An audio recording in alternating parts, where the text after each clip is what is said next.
Okay, let's dive in. We've got this source material you sent over, and it really covers a lot of ground, almost surprisingly so. Yeah, it's quite a mix. We're seeing things from, major political clashes, tech figures. All the way to historical takes, cultural critiques, and even like personal business lessons, right? Exactly. It's this conversation that seems to pull on all these different threads, and it offers some, well, pretty raw and unfiltered Is views. this a window maybe into some of the tensions bubbling up between political and tech elites? That's what the source seems to suggest, yeah, and how those dynamics are maybe playing out against wider societal changes. Right. So our mission here, for you listening, is to sort of cut through that complexity. We want to pull out the core ideas, flag the really surprising bits, and, try to connect the dots. See if there's a bigger picture the source is painting about, well, modern society, leadership, maybe even identity. Definitely. We'll guide you through that central drama, the big public falling out we mentioned. We'll touch on some pretty pointed accusations. Dig into those business lessons learned the hard way. And also cover the reflections on history and culture. And just a heads up, some of that might challenge perspectives you've heard before. Ready? Let's get into it. Okay, so front and center in this material, the public feud between Donald Trump and Elon Musk. The source presents this not just as like a personal spat. No, it's framed as something bigger, symbolic maybe of these wider tensions among powerful groups today. And they weren't always enemies, right? Yep. The source mentions they were allies And initially. that's what it says, yeah. Found some common ground. But the break apparently came over Trump backing a piece of legislation. The source calls it the big, beautiful bill. Catchy name, but Musk's reaction wasn't so positive. Not at all. He apparently called it disgusting, loathsome, strong words. Yeah, that language definitely sounds like it's coming from a particular viewpoint. It does. And the source connects that directly to, a classic libertarian frustration with big government spending, government overreach. Okay? And from there, the source outlines what it sees as a really deep philosophical difference between them. That's the argument. Trump is described as having, well, no philosophical core, driven by impulse, by the deal itself, rather than any kind of fixed ideology. Musk, on the other hand, is painted as this techno-libertarian visionary. Techno-libertarian visionary. That's quite a label. What does the source mean by that? Well, they describe someone who's deeply skeptical of state control, sees technology as the path forward for individual freedom. But the source does note he's benefited from government contracts. Oh, absolutely. It acknowledges that Tesla, SpaceX, they've received significant government support, but the source still presents this core skepticism of the state as, genuinely part of his worldview, very different from Trump's approach. And things escalated, really escalated. The source highlights Musk accusing Trump of ties to Jeffrey Epstein. Right. And this is where it gets really intense. The source suggests Musk is implying that connection is why the Epstein files aren't fully public. Wow, okay. That's a huge claim. It is. And the source uses this phrase, calls it a Cortez-style burn the ships moment for Musk. Burn the ships, like Cortez in Mexico, no turning back. Exactly. Yeah. It signals, according to the source, that this is an irreversible break. Total commitment to the fight, no possibility of retreat or reconciliation. You can see why. And the fallout described includes Musk then publicly backing J.D. Vance to replace Trump. Which then leads to Trump hinting pretty strongly about reviewing government contracts with Musk's companies, hitting him where it hurts. And for tat. And Musk's response. Apparently threatening to decommission key infrastructure. The source specifically mentions the Dragon space system. The one NASA uses. That's serious brinkmanship. It really is. And the source sees all this as a sign of deep fractures, especially among these sort of libertarian-leaning elites. And it hints that maybe new networks are forming. Those tech bro networks you mentioned earlier, like Peter Thiel, Palantir. Potentially, yeah. People maybe trying to forge their own political path outside the usual structures. So this specific fight is seen as a symptom of something much larger happening underneath. And tied into this conflict, the source offers some pretty blunt character sketches of both Trump and Musk. Definitely. Let's start with Musk. What's the take there? Well, the source absolutely acknowledges his genius. Yeah. Right? Lists the big companies, Tesla, SpaceX, Starlink, Neuralink, Boring Company. Recognizes the innovation. And the government subsidies, as we said. Right. But then it pivots, describes him in the context of this conflict as being emotionally reactive, holding deep personal grudges. So visionary, but also volatile. according to this source anyway. Seems to be the picture painted. And Trump. Characterized as erratic, impulsive, the source even kind of mocks his art of the deal thing. How so? By mentioning an instance where he supposedly insulted Putin while trying to negotiate with him. And there's a really stark prediction in the source that this kind of behavior might even lead to something like a coup or some kind of political takedown. The phrase used is that he's gone off the rails. That's a heavy assessment from the source. Yeah. We should definitely circle back to that Epstein claim, though, because the source really positions that as the bombshell. Yeah, Musk saying Trump's name is in the papers. And the source suggesting that's the real reason they're not fully out. That's where they say it enters mutually assured destruction territory. Yeah, the Cold War idea.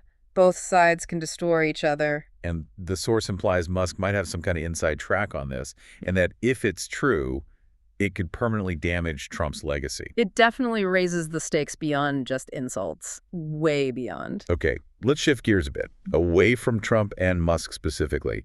The source takes this interesting detour into history, starts talking about the American Revolution. Yeah, it focuses on Nathan Hale, his execution in 1775. And the point the source is making. The perspective seems to be that this kind of early American heroism, people like Hale, is basically forgotten now. Or, not valued. And they link that to today. Directly. There's criticism aimed at modern academia, at young people, for supposedly failing to uphold those patriotic ideals. They contrast it sharply with Hale's famous last words. I only regret that I have but one life to give for my country. Right. And the source uses that contrast as a metaphor for what they see as a decline in American civic virtue, that sense of sacrifice for the nation. And there's another historical point they make about the revolution. Yes, they reframe it, call it the first true American Civil War. Civil War, not just revolution against Britain. Their point is the deep divisions among the colonists. Loyalists, rebels, neutrals. A society fractured internally. No. And they explicitly say that feels disturbingly relevant today, drawing a direct line to modern political fragmentation, suggesting this internal division isn't new, maybe we're just seeing another version of it. That's quite a parallel to draw. Okay, shifting again. The source goes into some really broad cultural critique, referencing an article called "The Third World is Forever Chasing the White Man." Now, we need to be really clear here. We're just relaying the views in the source. We're not endorsing them. Absolutely crucial. Yes.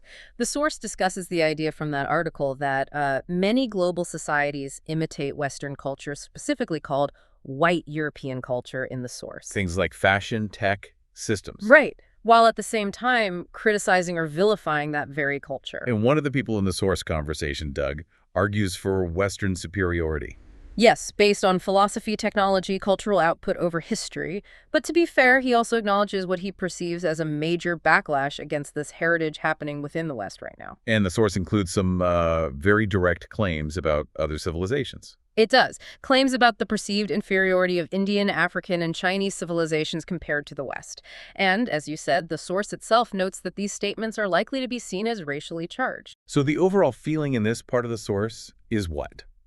It comes across as a kind of civilizational angst, a deep worry that the West is being undermined from within through self-criticism, and also isn't properly appreciated globally despite its influence. Again, just conveying the perspective in the source. Understood. It's definitely a provocative section. Okay, totally different direction now.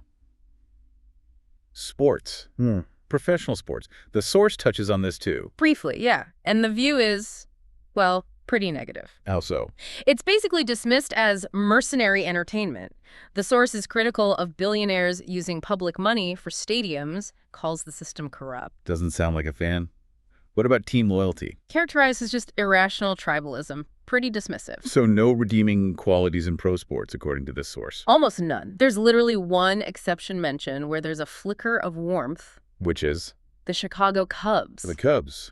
Really? Why them? Apparently, just because they were perpetual underdogs for so long, that seemed to resonate more than championship dynasties. Huh. A specific soft spot there. Okay, one last major shift. From global culture and sports, we land on something very practical.